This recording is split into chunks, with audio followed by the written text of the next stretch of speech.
وہ ساری چیزیں آج جانیں گے۔ غسل میں 3 فرائض ہیں۔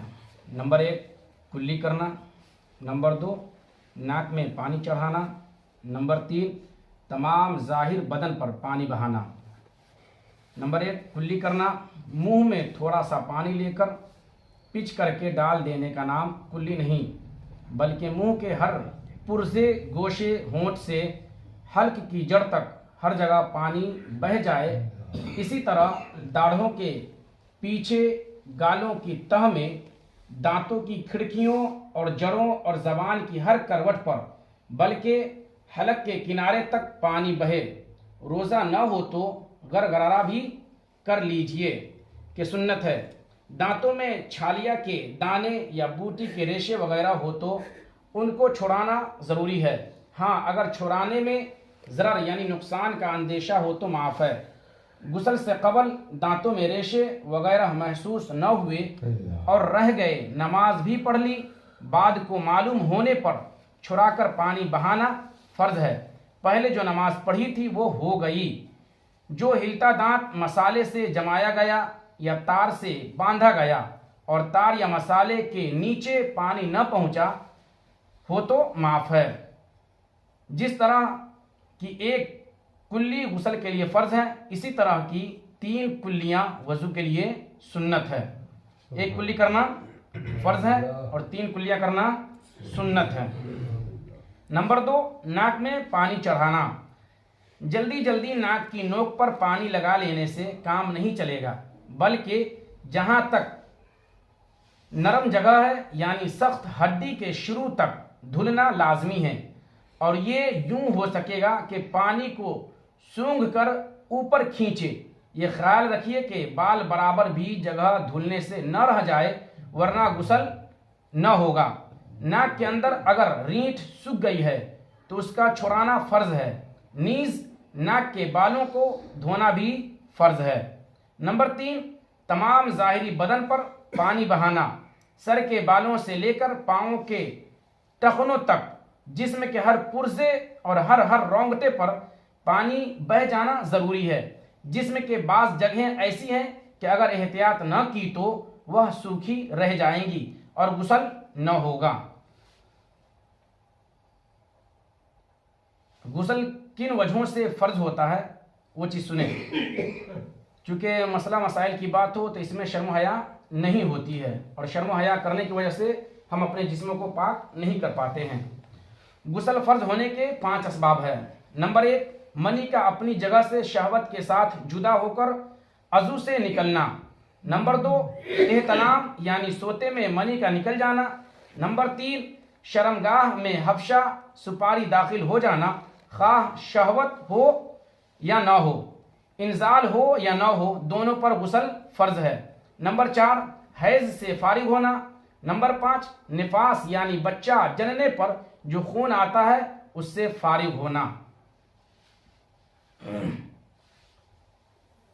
تلاوت میں مشغول رہنے والوں کو بغیر مانگے ملتا ہے۔ سبحان اللہ۔ سرکار مدینہ صلی اللہ تعالی علیہ وسلم نے فرمایا، اللہ عز و جل فرماتا ہے کہ جس کو قرآن نے میرے ذکر اور مجھ سے سوال کرنے سے باز رکھا، اسے میں اس سے بہتر دوں گا۔ جو مانگنے والوں کو دیتا ہوں، اور کلام اللہ عز و جل کی فضیلت دوسرے کلاموں پر ایسی ہے جیسی اللہ عز و جل کی فضیلت اس کی مخلوق پر ہے۔ قبر میں بھی تلاوت۔ عیسیٰ بن محمد علیہ الرحمہ کہتے ہیں، میں نے ایک روز ابو بکر بن مجاہد علیہ الرحمہ کو ان کے انتقال کے بعد خواب میں دیکھا کہ وہ قرآن پڑھ رہے ہیں۔ میں نے کہا کہ آپ تو انتقال فرما چکے ہیں، کیسے پڑھ رہے ہیں؟ تو انہوں نے فرمایا کہ میں ہر نماز کے بعد اور ختم قرآن کے بعد دعا کرتا تھا کہ اللہ عز و جل تو مجھے قبر میں تلاوت قرآن کی توفیق دینا، اس لیے میں پڑھتا ہوں۔ 10 رشتہ داروں کی شفاعت۔ تاجدار مدینہ صلی اللہ تعالی علیہ وسلم نے فرمایا کہ جس نے قرآن پڑھا اور اس کو یاد کر لیا، اس کے حلال کو حلال سمجھا اور حرام کو حرام جانا، اس کے گھر والوں میں سے ان 10 شخصوں کے بارے میں اللہ عز و جل اس کی شفاعت قبول فرمائے گا جن پر جہنم واجب ہو چکا تھا۔ سبحان اللہ۔ سورہ فاتحہ پڑھنے والے سے اللہ عز و جل راضی رہتا ہے۔ اللہ عز و جل نے عرش کے نیچے ایک فرشتہ پیدا فرمایا ہے جس کا سر انسان جیسا ہے، اس کے 70,000 بازو ہیں اور ہر بازو پر فرشتوں کی ایک ایک جماعت موجود ہے۔ اس کے دائیں رخسار پر سورہ اخلاص اور بائیں پر اشہد ان لا الہ الا اللہ اور پیشانی پر سورہ فاتحہ لکھی ہوئی ہے۔ اس کے سامنے فرشتوں کی 70,000 صفیں موجود ہیں جو ہر وقت سورہ فاتحہ کا ورد کرتی رہتی ہے، اور جب یہ ایاک نعبد و ایاک نستعین پڑھتے ہیں تو سجدے میں چلے جاتے ہیں۔ اللہ عز و جل ان سے فرماتا ہے، اے فرشتوں اپنے سر اٹھاؤ، میں تم سب سے خوش ہوں۔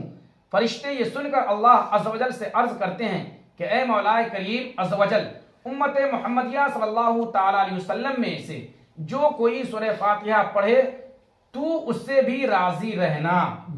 اللہ عز و جل فرماتا ہے، اے فرشتوں گواہ ہو جاؤ، میں ان سے بھی راضی رہوں گا۔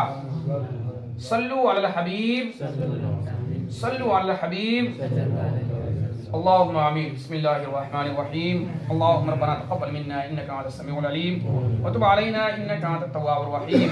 اللهم أنت السلام ومنك السلام وإليك يرجع السلام، حينا ربنا بالسلام ودخلنا الجنة دار السلام، تبارك ربنا وتعالى يا ذا الجلال والإكرام۔ یا اللہ یا رحمان یا رحیم، دل ہمارا مستقیم۔ بار الہ مولا تبارک و تعالی، ابھی ہم لوگوں نے نماز عشاء پڑھا، بار الہ مولا تبارک و تعالی نماز عشاء پڑھنے میں اگر کسی طرح کی غلطی، خامی، لغزش، خطائیں ہو گئی ہو تو اپنے حبیب پاک صلی اللہ تعالی علیہ وسلم کے صدقے طفیل سے معاف فرما، ہماری نمازوں کو اپنی بارگاہ میں قبول فرما۔ بار الہ مولا تبارک و تعالی ابھی ہم نے ذکر و اذکار کیے، بار الہ اس میں بھی اگر کسی طرح کی غلطی ہو گئی تو معاف فرما، اور اس ذکر و اذکار کو بھی اپنی بارگاہ میں قبول فرما۔ بار الہ مولا تبارک و تعالی اس نماز کے صدقے طفیل اور ذکر و اذکار کے صدقے طفیل ہمارے گھروں میں بے پناہ خیر و برکت عطا فرما۔ بار الہ مولا تبارک و تعالی ہمارے تمام گھر والوں کو ہر آفت و بلیات سے محفوظ فرما، عزت و آبرو کی حفاظت فرما۔